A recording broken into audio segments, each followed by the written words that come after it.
नमस्कार प्यारे बच्चों। बहुत बहुत स्वागत है आपका अपने YouTube channel online study centre में। और मेरा नाम है करण। तो प्यारे बच्चों, आज के इस वीडियो में हम लोग सीखेंगे क्लास 12th का जो आपका सब्जेक्ट है हिंदी इलेक्टिव का। इसमें जो आपकी पहली पुस्तक जिसका नाम है अंतरा भाग 2, इसमें जो आपकी कविता है जिसका नाम है पद। ठीक है। और हमारे कवि हैं तुलसीदास जी। ठीक है। देखो, इससे पहले तुलसीदास जी की जो कविता है इसमें दो है आ रखी है आपकी। पहला था आपका भरत राम का प्रेम, वो मैंने आपको 3 वीडियो में कराया है, तीन तीन पार्ट में। ठीक है। तो यदि आपने उस वीडियो को नहीं देखा तो आप देख सकते हो, हमारे चैनल पर वो वीडियो अपलोड है। और आज इसका जो एक दूसरा पार्ट है जिनका नाम है पद। ये कवि एक ही है तुलसीदास जी, इन्होंने दो चीज की रचना की थी। एक हमारे ये भरत राम का प्रेम, इन्होंने भरत राम का प्रेम भी लिखा है, और जो हमारे ये पद है इसको भी लिखा है। ठीक है। ये पार्ट 1 होने वाला है। ठीक है। इसमें आपके दो पद बताए गए हैं। ठीक है। जो तुलसीदास जी है उन्होंने दो पद लिखा है, तो दोनों पदों को मैं आपको अलग अलग पार्ट में बताऊंगा ताकि आपको समझ में आए। ठीक है। तो चलिए आज की इस वीडियो को शुरू करते हैं। देखो, कविता को ना समझने से पहले कविता का कुछ परिचय होता है, यानी कि कुछ ऐसा पार्ट जो कुछ इंट्रोडक्शन जो आप समझते जो पढ़ लोगे ना, तो आपको पूरी कविता में आप कह सकते हो 70% आपको कविता समझ में आ जाएगी, 70% आपको आसान में समझ में आ जाएगा। तो वो क्या परिचय, यानी कविता जो है हमारी पूरी, इसका क्या परिचय बनता है उसको समझते हैं। देखो, इस कविता का जो परिचय उसको समझते हैं। देखो, इस कविता में तुलसीदास द्वारा रचित, तुलसीदास जो है रचित जो है गीतावली, उन्होंने गीतावली लिखा था, उससे दो पद लिए गए, दो पद लिए गए, आपको ध्यान रखना। ठीक है। देखो, यदि आप कविता का जो परिचय इसको ध्यान समझोगे ना, समझ में आ जाएगा। देखो, दो पद लिए गए, कहाँ से लिए गए? तो तुलसीदास द्वारा रचित गीतावली से दो पद लिए गए हैं। इन पदों में श्री राम के वन गमन के बाद माता कौशल्या की मानसिक स्थिति का वर्णन किया गया है। देखो, इससे पहले जो भरत राम का प्रेम था, तो उसमें आपने भरत का जो स्थिति था, जो भरत का प्रेम था वो राम के प्रति, वो आपने वो देखा। और जो आज का हमारा कविता है पद, इसमें गीतावली से दो पद लिए गए हैं। और इसमें क्या है, जब श्री राम जो वनवास की ओर चले जाते हैं, तो उनकी जो माता कौशल्या है, उनकी क्या हालत होती है, उनकी जो मानसिक स्थिति है वो किस प्रकार की होती है, उसका वर्णन इन दो पदों में किया गया है। ठीक है। तो आज हम पहले पद को देखेंगे, और इसके बाद जो दूसरा वीडियो आएगा उसमें दूसरे पद को देखेंगे। फिर हमारा चैप्टर, ये हमारा जो कविता है वो समाप्त हो जाएगा। तो अब अपने पहले पद की ओर बढ़ते हैं।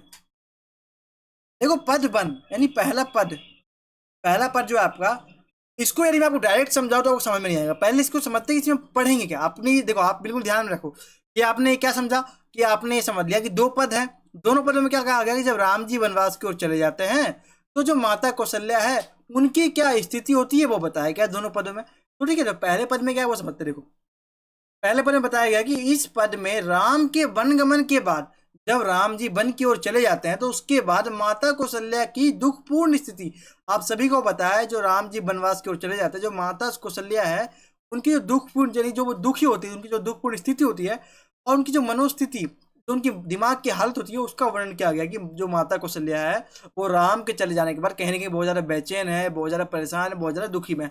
तो इसका वर्णन इस पद 1 में किया गया। ठीक है। देखो, इसकी आपकी काव्यांश है, इसको समझते हैं। काव्यांश पढ़ता हूं मैं आपके सामने, फिर आपको व्याख्या बताऊंगा। देखो, जननी निरखती बाण धनु या, बार बार उर नैनी लावती प्रभुजू की ललित पहनिया। कबहू प्रथम ज्यों जाई जगावती, कही प्रिय वचन सवारे, उठहु तात बलि मातु बदन पर, अनुज सखा सब दुआरे। कबहू कहित यूं बड़ी भार, भई जाहू भूप पहे भैया। बंधु बोली जय जो भावे गई, पिछावरी मैया। कबहू समुझी वन गमन, राम को रही चकी चित्र लिखी सी। तुलसीदास वह समय कहते, लागती प्रति सीखी सी।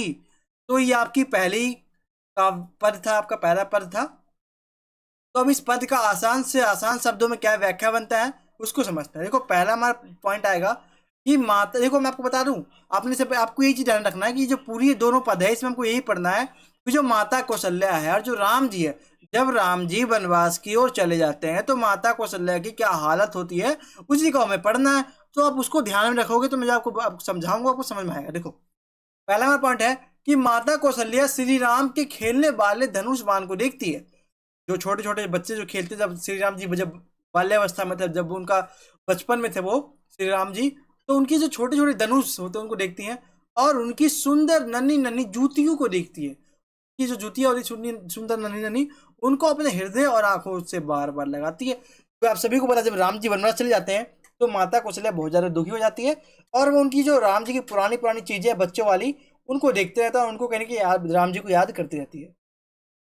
तभी पहले की तरह सुबह सुबह जाकर माता कौशल्या श्री राम को प्यारे प्यारे वचन कहकर जगाने लगती है। ठीक है, सुबह की तरह जो माता कौशल्या को लगता है कि राम जी अभी यहीं पर है, तो माता कौशल्या जो है सुबह की सुबह जैसे पहले जगाती थी, तो पहले की तरह सुबह की सुबह जाकर कौशल्या माता कौशल्या जो है वो श्री राम को प्यारे प्यारे वचन कहकर जगाने लगती है। और क्या वचन कहती है वो समझते देखो। हे पुत्र उठो, तुम्हारे तुम्हारे सभी भाई और मित्र दरवाजे पर खड़े हैं।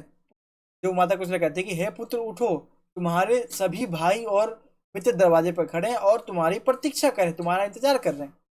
और कभी माता कौशल्या कहती है भैया बहुत देर हो गई है, महाराज के पास जाओ, अपनी साथियों को बुलाकर जो अच्छा लगे वैसा भोजन खाओ। तो जैसे जब राम जी वनवास नहीं गए थे तो उससे पहले जो घर का माहौल था, तो वो ये बताया जा रहा है कि जो माता कौशल्या है वो राम जी को किस प्रकार से उठाती थी, क्या दृश्य था, कैसे उठाती थी, किस प्रकार से बातचीत हो रहा था, वो बताया गया। और अंत में जैसे ही उन्हें वनगमन की बात याद आती है, अब जैसे ही देखो माता कौशल्या को लगता है कि जो श्री राम जी वो अभी तक अयोध्या में ही है, पर लेकिन जैसे उनको वनगमन की यानी कि जब राम जी वन की याद आती है कि राम जी वन में चले गए, जैसे उनको वनगमन की बात याद आती है कि श्री राम तो यहाँ है ही नहीं, तो वे बहुत ज्यादा दुखी हो जाती है, बहुत ज्यादा वो दुखी हो जाती है कि श्री राम जी तो यहाँ पर है ही नहीं। ठीक है, और दुख में वह एक चित्र की तरह स्थिर रह जाती है, और जो दुख होता है उसका माता को से लेकर तो वो चित्र की तरह स्थिर रह जाती है, एकदम शौक सी हो जाती है कि राम जी तो यहाँ पे है ही नहीं। ठीक है, तुलसीदास कहते हैं उस समय माता कौशल्या की स्थिति उस मोर की समान हो जाती है जो अपने पंखों को देखकर खुश होकर नाचता रहता है, और जैसे ही उसकी नजर अपने पांव पर जाती है वह रोने लगता है। देखो यहाँ पे जो तुलसीदास जी हमारे कवि हैं वो कह रहे हैं कि जिस प्रकार जो मोर होता है वो सुंदर होता है, उसके पंख तो सुंदर होते हैं, लेकिन जो मोर के जो पाँव होते हैं ना वो कहीं ना कहीं अच्छे नहीं होते। तो जो मोर अपने पंखों को देखकर नाचता है, खुश रहता है, और जैसे उसकी निगाहें अपने पाँव की ओर पड़ती है तो वो दुखी हो जाता है। इसका मतलब यहाँ पर यही है कि जिस प्रकार जो माता कौशल्या, आपने इससे पहले क्या देखा कि उन्होंने सोचा कि राम जी अभी तक ये अयोध्या में है, वो उनको प्यारे प्यारे वचन लेके जगा रही है, उनको खाना खाने के लिए कह रही है, तो जैसे उनको याद आता है कि राम जी तो वनवास के ओर चले गए, तो कहीं ना कहीं वो स्थिर हो जाती है, कहीं वो दुखी हो जाती है। ठीक है, तो ये था हमारा पहला पद, बहुत ही आसान था, आपको समझ में आ गया होगा।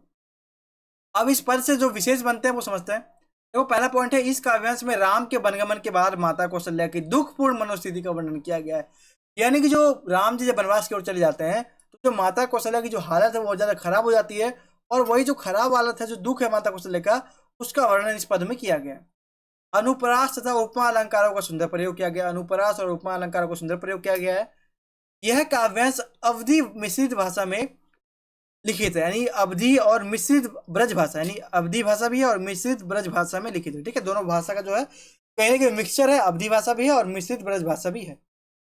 इस कविता में करुण रस है, इस कविता में संगीतात्मकता है, आप इसको गा भी सकते हो। कवि की भाषा सहज, सरल एवं भावनात्मक है। आप सभी को पता है बहुत ज्यादा भावनात्मक भाषा है। यदि कोई आम व्यक्ति इस कविता को पढ़ेगा तो उसको वो भावुक हो जाएगा, उसको भावना उसके अंदर जागृत हो जाएगी। ठीक है, तो ये था हमारा आज का वीडियो। तो आई होप कि आपको वीडियो अच्छा लगा हो।